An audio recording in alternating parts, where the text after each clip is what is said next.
Halo Sobat Dropmed, welcome back to Dropmed Talk bersama saya Nadia yang akan membawakan podcast kali ini. Saya nggak sendiri kali ini karena saya bersama narasumber kece yang nggak asing bagi Sobat Dropmed karena beliau sudah berulang kali nih mengisi perbincangan di Dropmed Talk. Beliau seorang epidemiolog dan juga Direktur Kedokteran Tropis Universitas Gadjah Mada. Halo Pak Doni, selamat pagi Pak. Halo Mbak Nadia, selamat pagi, apa kabar? Baik Pak, Bapak sendiri gimana? Baik, terima kasih. Apa kabar Sobat Dropmed? Pastinya baik ya Pak, Ya, kita semoga berharap baik-baik baik. sama. Bapak sendiri belum bosan kan Pak, ngisi Dropmed Talk terus nih? Wah, ini sebuah kehormatan bagi saya bisa berbagi informasi dengan banyak teman. Dengan Sobat Dropmed ya Betul, pastinya. betul. Waduh, senang sekali mendengarnya. Semoga Bapak nggak bosan-bosan ya Pak. Tidaklah, tidaklah. Oke, untuk podcast kali ini Pak, kita bakal bahas topik yang nggak asing nih Ya, bagi Sobat Dropmed, tapi tetap jadi topik yang paling penting bagi Sobat Dropmed di rumah. Nah Pak, sepertinya semua negara nih sedang ramai sekali tentang betul, COVID. betul. Sebenarnya ada apa sih Pak yang terjadi sekarang tentang COVID ini? Baik, di Indonesia kita tuh sedang lagi masa tenang. Habis gelombang kedua kemarin yang merajalela, saat ini kita dalam situasi yang relatif kalem, peningkatan kasus harian juga dalam level sebelum gelombang kedua dan awal-awal pandemi levelnya. Di sisi global, itu di Eropa saat ini sedang ada gelombang yang keempat dan dianggap jauh lebih tinggi dibandingkan yang sebelumnya. Di Amerika juga yang sama. Nah, kebetulan pada saat itu sedang menghadapi gelombang yang tinggi, tanggal 26 November kemarin, WHO mengumumkan ada varian of concern baru yang namanya Omicron, yang ditemukan pertama kali pemeriksaannya itu di Afrika Selatan. Menariknya, laporan itu pertama kali muncul tanggal 24 November, tetapi kemudian oleh WHO langsung dinyatakan varian of concern itu tanggal 26 November. Jadi dalam waktu yang cukup pendek. Cuman 2 hari ya Pak? Iya. Langsung terdeteksi bahwa ada Omicron. Bukan 2 harinya, tapi sejak terdeteksi ada Omicron, 2 hari kemudian dinyatakan sebagai varian of concern.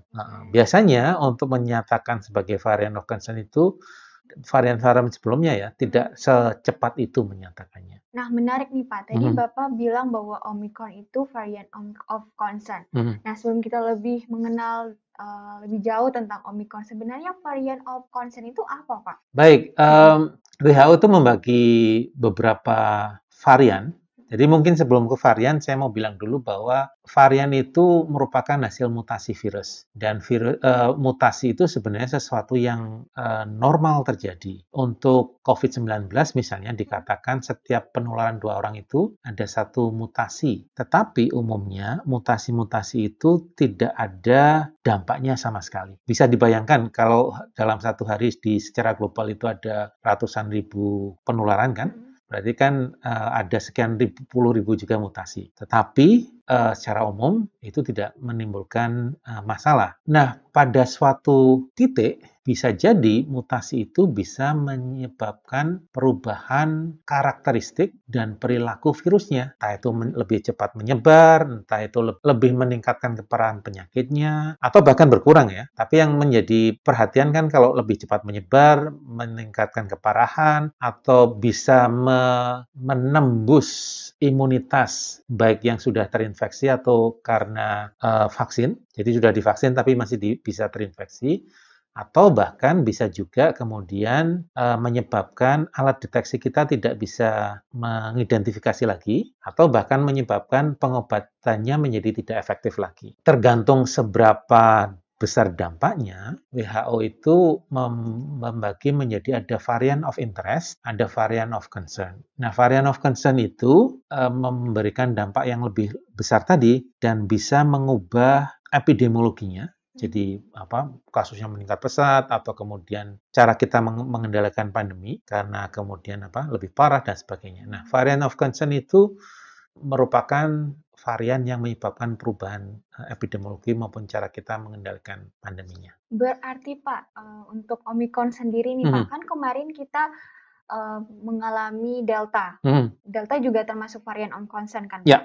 Nah, sekarang Omicron. Untuk mengenali karakteristik Omicron dan Delta sendiri di mana Pak? Apakah ada perbedaannya dari gejala atau mungkin lebih seram Omicron ini Pak? Nah, ini yang masih jadi tanda tanya. Maksudnya kalau Delta kan kita sudah melewati peristiwa yang sangat besar ya, dengan sekian juta kasus. Ya. Bahkan dikatakan varian dominan secara global saat ini itu Delta. 90% lebih itu yang bersirkulasi itu Delta. Varian Omicron ini kan baru saja kemarin nih, dia ditetapkan menjadi varian of concern karena data yang ada di Afrika Selatan menunjukkan transmisinya yang sangat cepat. Waktu itu diperkirakan 5 kali lebih cepat bahkan dibandingkan varian Delta. Tetapi apakah lebih cepat itu berarti lebih parah? Itu masih banyak pengamatan yang perlu dilakukan. Secara umum, menurut dokter yang pertama kali mengidentifikasi pasien yang ternyata varian Omicron tadi,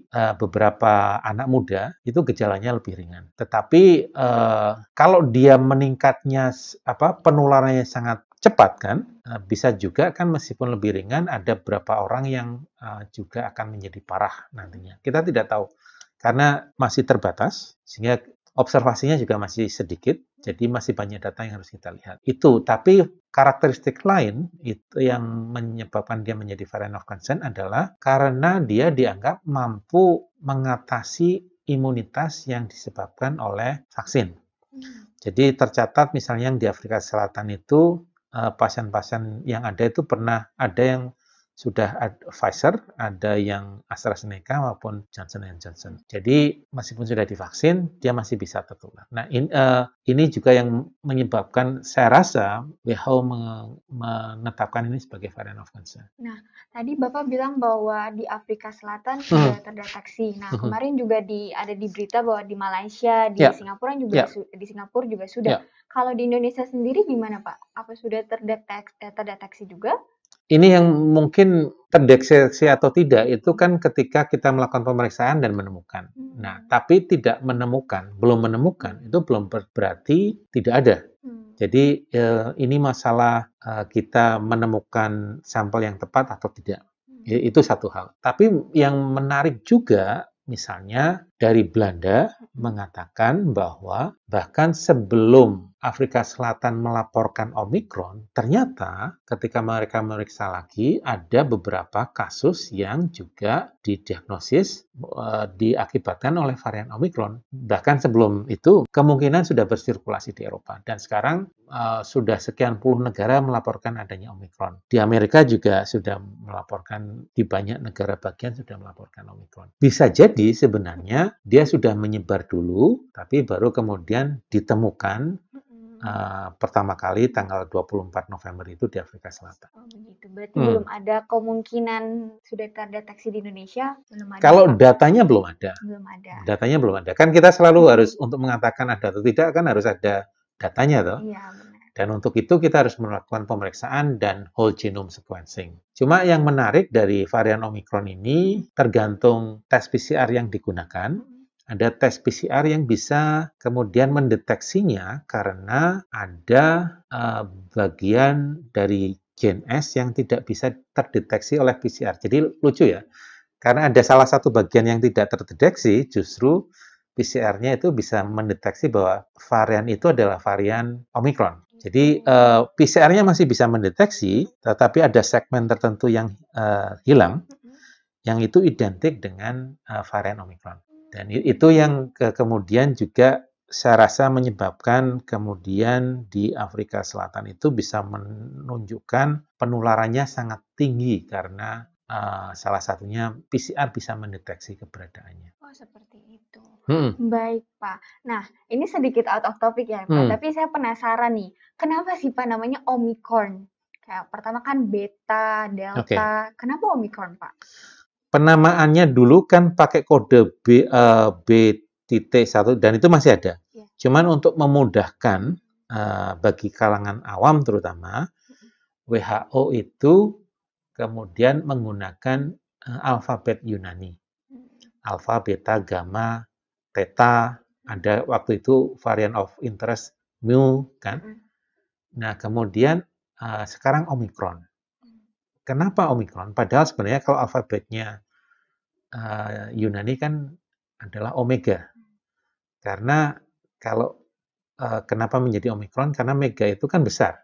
Sementara virus itu kan kecil dalam skala mikron. Jadi makanya namanya jadi Omikron. Oh, Omikron. Hmm. Soalnya pas bilang Omikron tuh pasti terlintas kayak nama makanan gitu Oh loh, Pak. iya, iya. Entah popcorn, seperti itu. Jadi kayak, Betul. oh oke, Omikron. Mikron. Jadi Mikron. kalau biasanya Mega itu kan besar toh, maka Omega. ini O tetapi mikron. Oh, Ukurannya kecil. ukurannya kecil. Ah. Baik, Pak. Nah, saya penasaran tentang transmisi nih, Pak. Apakah transmisinya lebih cepat kah, Pak? Atau dari kalau dari data yang ada demikian, tapi ini kembali bahwa pengamatannya masih terbatas. Yang dikatakan kemungkinan transmisinya itu 5 kali lebih tinggi. Masih butuh waktu yang lebih besar, pengamatan yang lebih lama dan pengamatan yang lebih banyak lagi untuk bisa memastikan apakah transmisinya lebih tinggi. Tetapi sebenarnya bahkan sama seperti Delta sekalipun ya, seberapa tingginya penularan selama mode penularannya itu masih sama, cara pencegahannya juga masih sama. Jadi itu tidak menyebabkan kita harus khawatir ya. Saya selalu bilang bahwa menjadi khawatir itu adalah hal terakhir yang harus kita lakukan. Karena sebenarnya apa yang harus kita lakukan untuk mencegah Omikron itu tetap sama dengan kalau kita mencegah varian-varian yang lainnya. Gitu. Baik. Pak, kita butuh vaksin booster nggak untuk varian of concern ini? Nah, itu juga pertanyaan menarik lainnya ya. Jadi, seperti diketahui ada namanya dia bisa escape dari imunitas. Tetapi apakah kita butuh vaksin booster atau tidak, itu masih juga menjadi pertanyaan yang perlu dijawab. Karena tadi, apakah itu terkait dengan seberapa parah sih salah satunya kan, yang menyebabkan urgent atau tidaknya vaksin booster. Kalau menyebabkan keparahan yang lebih tinggi mungkin menjadi lebih urgent. Tetapi sebenarnya yang lebih urgent sekarang itu bukan vaksin booster, tetapi memastikan cakupan vaksinasi kita yang 2 dosis itu jauh lebih baik. Coverage-nya harus ditingkatkan. Karena bagaimanapun itu tetap bisa akan memberikan proteksi pada level tertentu. Jadi dibandingkan vaksin booster, tetapi yang lainnya masih belum mendapatkan vaksin yang 2 dosis itu, akan lebih bermanfaat kalau kita segera memastikan mereka yang belum mendapatkan vaksin itu segera bisa divaksin. Baik, berarti yang belum vaksin harus segera vaksin. Betul. Kita komplit dulu 2 dosis itu yang pertama, terus jangan khawatir ya Pak tentang varian of concern ini. Nah, betul. Untuk mengatasi khawatir kan kita harus cegah nih Pak, untuk pencegahan, kita melakukan pencegahan. Nah, kemarin kan ada 3M dan kalau nggak salah 5M ya, bertumbuh jadi 5M. Nah, kalau untuk varian Omikron sendiri nih Pak, apakah ada strategi pencegahan tambahan atau yang lain Pak? Nah, strategi pencegahannya kan pertama 3M, memakai masker, itu yang emas, keharusan, karena kan masker menyebabkan virusnya tidak akan masuk ke saluran pernapasan. Karena disitulah pangkal kita terinfeksi. Kemudian menjaga jarak, dan kemudian mencuci tangan. Jadi 3M itu sebuah keharusan ya. Nah, kalau kemudian terjadi peningkatan penularan yang tinggi, seperti Delta kemarin, ya harus ditambah dengan 2M. Menghindari kerumunan dan mengurangi mobilitas. Karena dengan itu kemudian kita akan lebih berkurang resikonya. Tentu saja dengan vaksin. Vaksin masih tetap hal yang harus kita lakukan. Nah, artinya apa? Artinya nggak beda dengan yang lain. Intinya itu kan sebenarnya menjaga sebaik mungkin agar virusnya tidak masuk ke saluran pernapasan kita. Dan baik 3M maupun 5M itu masih sangat efektif untuk bisa mencegah virusnya masuk ke dalam saluran napas kita. Nah, kalau seandainya masuk dengan ada lapisan vaksin lagi, itu yang bisa akan mengurangi kemungkinan kita menjadi sakit. Oke, baik Pak. Berarti yang saya bisa simpulkan nih dari pembahasan COVID Omicron ini adalah jangan jadikan Omicron ini sebagai kekhawatiran besar ya Pak. Betul, betul. Tetap jaga 3M bahkan 5M dan tentunya untuk vaksin kan pada yang nanya ini vaksin harus booster enggak ya? Karena kan tambah banyak varian ini. Tentunya dikomplit dulu 2 dosis yang pertama. Setelah itu tetap jalankan prokes sesuai dengan yang dianjurkan dan ya semua berbalik ke diri sendiri ya Pak. Tanggung jawab diri sendiri. Betul, karena resiko tertular itu pada individu. Baik. Kalau kita tidak memproteksi diri sendiri, maka kita akan meningkatkan resiko tertular. Tapi begitu kita tertular, kita akan meningkatkan resiko orang terdekat kita untuk ikut tertular. Karena ketika kita dengan orang-orang terdekat kita, orang serumah terutama, kita kan tidak bisa melakukan 3M 24 jam sehari, 7 hari seminggu kan? Benar, Pak. Ada waktu-waktu di mana kita melepas masker dan sebagainya. Nah, kalau kita kemudian membawa virusnya itu masuk ke dalam rumah, ya berarti kita akan menjadi resiko besar bagi orang-orang sekitar terdekat kita. Ya, baik, Pak. Oke, Sobat Dropmed, jadi walaupun semakin banyak varian tentang COVID ini, yaitu semua berbalik ya ke diri sendiri. Tertular dan tidak tertularnya itu kembali ke tanggung jawab kesehatan masing-masing. Jadi Sobat Dropmed tetap jaga prokes, apalagi udah mau Natal tahun baru ini ya Pak. Betul, betul. Itu kenapa pemerintah kan menetapkan adanya PPKM. Karena salah satunya kita tahu Nataru itu orang interaksinya lebih cair kan, ketemu teman, ngobrol, hangout, ketemu keluarga dan sebagainya. Dan itu adalah salah satu cara untuk meningkatkan penularan. Sebelum ada Omicron saja sudah bisa meningkat pesat, ya kan? Jauh tahun 2020 sebelum ada Delta pun, setiap libur panjang itu kan grafiknya meningkat. Benar. Apalagi sekarang ada Omicron yang menurut data yang masih terbatas ini bisa penularannya lebih tinggi dibandingkan Delta.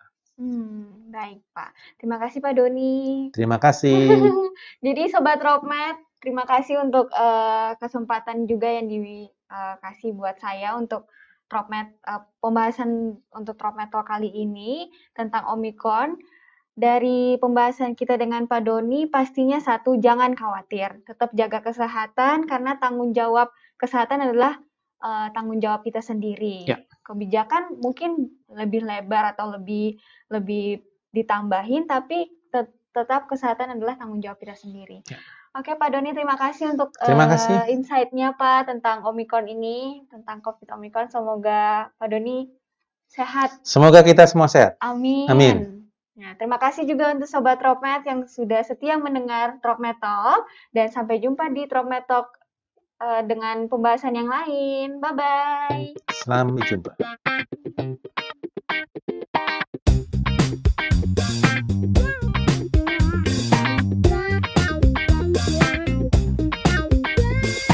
Dropmed Talk.